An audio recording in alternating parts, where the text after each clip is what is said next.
नमस्कार, मैं भूपत भरवाड़ कक्षा 6 में आपका हार्दिक स्वागत करता हूं। पार्ट 3 क्यों क्यों और कैसे कैसे, ये एक आलेख है। इस पार्ट को मैंने अगले वीडियो में बखूबी समझा दिया है। अब हम आपको इस पार्ट की एक्सरसाइज करवाएंगे और आज इस पार्ट का अभ्यास होगा। तो पहला जो आपका प्रश्न है, एक ऑलरेडी संज्ञा जो है वो ग्रामर का चैप्टर मैंने समझा दिया है। वहाँ पर प्रश्न 1 में लिखा है कि किसी प्राणी, वस्तु, स्थान तथा भाव के नाम को क्या कहते हैं? संज्ञा कहते हैं। संज्ञा मतलब नाम। संज्ञा के भेद: व्यक्तिवाचक संज्ञा, फॉर एग्जाम्पल राम और सीता। जातिवाचक संज्ञा, लड़का और लड़की। भाववाचक संज्ञा, मिठास और मुस्कान।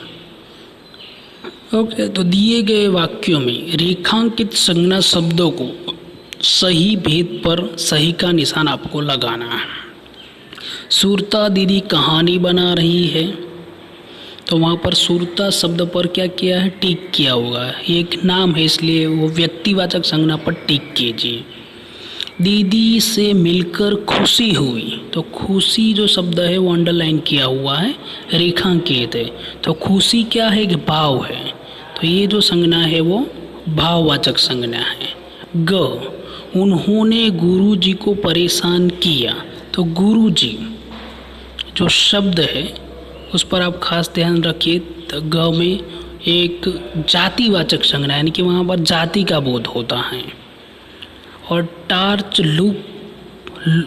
लूप से बंद हो गई, बराबर। तो वहाँ टार्च शब्द जो है वो जाति का बोध कराता है, इसलिए जातिवाचक संज्ञा है। मैंने टिक किया हुआ, आप भी टेक्स्ट बुक में टिक कर लीजिए। निम्नलिखित शुद्ध वाक्यों पर सही का निशान लगाइए। तो वहाँ पर दो वाक्य दिए गए हैं। क में दूसरे नंबर का वाक्य सही है, बच्चे को सेब काट कर खिलाओ, उसको आप टिक करो। आपको किधर जाना है, ये वाक्य दूसरे ख में ये पहला वाक्य सही, उसको टिक कीजिए। तीसरा नंबर, वो आए हैं और वे आए हैं, उसमें दूसरा जो है वे आए वो सही है, उसको आप टिक कीजिए। ओके, घ में पहले नंबर का वाक्य सही है, कुछ बच्चे बहुत सवाल पूछते हैं। तो क में दूसरे नंबर का, ख में पहले नंबर का, तीसरे में दूसरे नंबर का और चौथे में पहले नंबर का, ये टिक कर लीजिए। ओके, इसके बाद एक पॉइंट ऐसा है जो आपको अभी समझना है। संस्कृत के वे शब्द जो भाषा में बिना किसी बदलाव के प्रयोग में लाए जाते हैं उसे तत्सम शब्द कहते हैं। यानी कि संस्कृत से वे शब्द जो सीधे मतलब हिंदी में आते हैं तो वो तत्सम शब्द उसे कहते हैं, जैसे आम्र और सूर्य। दूसरा नंबर, संस्कृत के वे शब्द जो हिंदी भाषा में परिवर्तित रूप में प्रयोग किए जाते हैं उन्हें तद्भव शब्द कहते हैं। तत्सम में क्या होता है? संस्कृत से सीधे आते हैं, लेकिन तद्भव में संस्कृत के शब्द परिवर्तन होते और हिंदी में आते हैं, उसको तद्भव शब्द कहते हैं। जैसे आम और सूरज, आम्र से आम और सूर्य से सूरज। देश में प्रचलित आम बोलचाल की भाषा के शब्द जिनका प्रयोग हिंदी में किया जाता है उन्हें देशज शब्द कहते हैं। यानी कि हमारी भाषा का नहीं, हमारी बोलचाल के जो भाषा के शब्द होते हैं उसको देशज शब्द कहा जाता है, जैसे थैला और खिचड़ी। ओके, और जो विदेशी भाषाओं से हिंदी में आए हैं अन्य कंट्री के शब्द उन्हें विदेशज शब्द कहते हैं, जैसे डॉक्टर, कॉलेज आदि। तो वहाँ पर आपको ये पता चल गया। अभी उनसे रिलेटिव एक एक्सरसाइज हम आज करेंगे। ओके, तो निम्नलिखित शब्दों को उनके उचित स्थान पर आपको पहुँचाना है। वहाँ पर तत्सम, तद्भव, देशज और विदेशज शब्द हैं। ऑलरेडी मैंने एक्सरसाइज कर दी है। तत्सम शब्द में आप लिखिए पात्र, हस्त और दृश्य, ऊपर मतलब लिखे हुए शब्द है। तद्भव शब्द रात, दूध और घी। फिर देशज शब्द झाड़ी, चक्की और पेट। और विदेशज शब्द टार्च, साइकिल और बैटरी। यानी कि ऊपर जो शब्द है उसको 4 शब्द के प्रकारों में मैंने डिवाइड करके दे दिया है। अब वीडियो को स्टॉप करके लिख सकते हैं। इसके बाद भाई चलेंगे हम विशेषण और विशेष्य। वहाँ पर मैं आपको पहला उदाहरण देखो, लाल गमला यहाँ रखा है। इन वाक्यों में लाल क्या है, विशेषण है, और गमला क्या है, विशेष्य है। बराबर। तो भाई दिए गए विशेषण विशेष्य शब्दों को जोड़े बनाकर आपको लिखना है। वहाँ पर अलग अलग तरीके से रखा है, लेकिन आपको सही एक लाइन में उसको रखना है। तो मैंने ऑलरेडी लिख दिया है। रंग बिरंगे तो फूल, लंबा तो आदमी, तेज तो आवाज़, दूसरी तो मंजिल, हरे तो पत्ते, मज़ेदार तो कहानी, और झिलमिलाती तो रोशनी। आपको ये एक्सरसाइज नोट टेक्स्ट बुक में लिख देनी है। इसके बाद प्रश्न नंबर 5, लीन शब्द से अन्य शब्द बने, जैसे विलीन, तल्लीन और तल्लीनता। इसी प्रकार आपको निम्नलिखित शब्दों से 3 शब्द बनाने, जैसे रंग तो रंगीन, रंगहीन, नवरंग। ज्ञान से अज्ञान,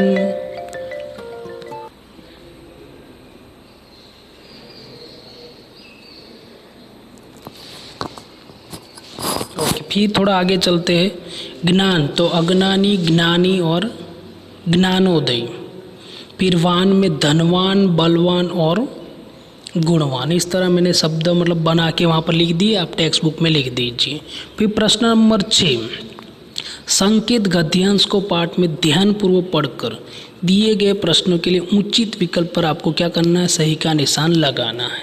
क्यों जिमल बात बात पर क्या पूछते थे, तो दूसरे नंबर का ऑप्शन टिक कीजिए, क्यों क्यों क्यों। ख, गुरुजी क्या पिसवाने जा रहे थे, तो दूसरे नंबर का ऑप्शन को टिक कीजिए, क्यों। तो ये एक्सरसाइज मैंने मतलब करवाई हुई, आप देख के अपने टेक्स्ट बुक में लिख दीजिए। अब बढ़ते हैं थोड़ा आगे।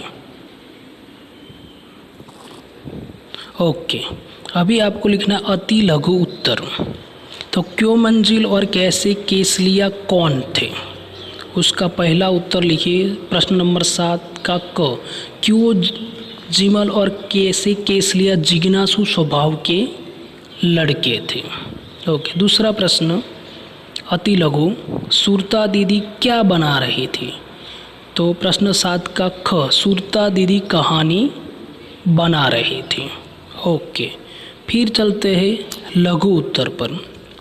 प्रश्न नंबर 8 का क, इनके नाम में ही इनका परिचय छिपा है, इसे समझाकर या समझकर लिखिए। ओके, लघु उत्तर प्रश्न नंबर 8 का क, कहा जाता है यथा नाम यथा गुण। यह बात अक्सर से इन दोनों पात्रों पर सही बैठती है, क्योंकि अपने नाम के अनुरूप ही वे हर बात में क्यों और कैसे जरूर पूछते थे। तो ये हो गया उस प्रश्न का उत्तर।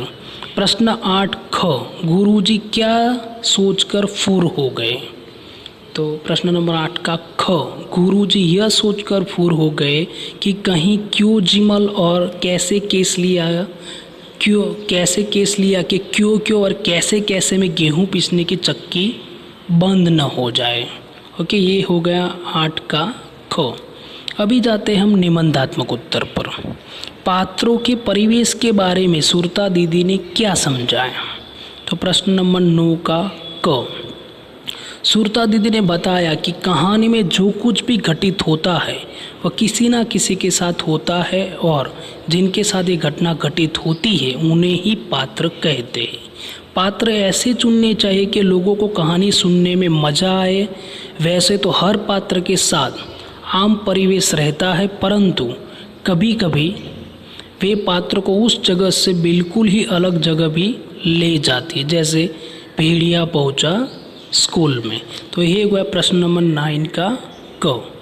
अभी दूसरा प्रश्न, कथानक को मज़ेदार बनाने के लिए सुरता दीदी क्या करती है, तो प्रश्न 9 का ख, तो कथानक बनाने से पहले दीदी सोचती है कि मुख्य पात्र के सामने किस तरह की मुश्किल हो सकती है, वह क्या करना चाहती है, उसे वह मुश्किल क्यों हो सकती है और वह उससे कैसे बच सकता है। तो कथानक को और मज़ेदार बनाने के लिए पात्रों का परिवेश यानी वातावरण बदल देती है।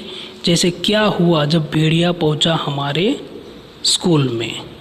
ओके, तो वहाँ पर ऐसे कथानक मज़ेदार बनता है। तो वहाँ पर आपकी जो एक्सरसाइज है वो संपूर्ण होती है। धन्यवाद।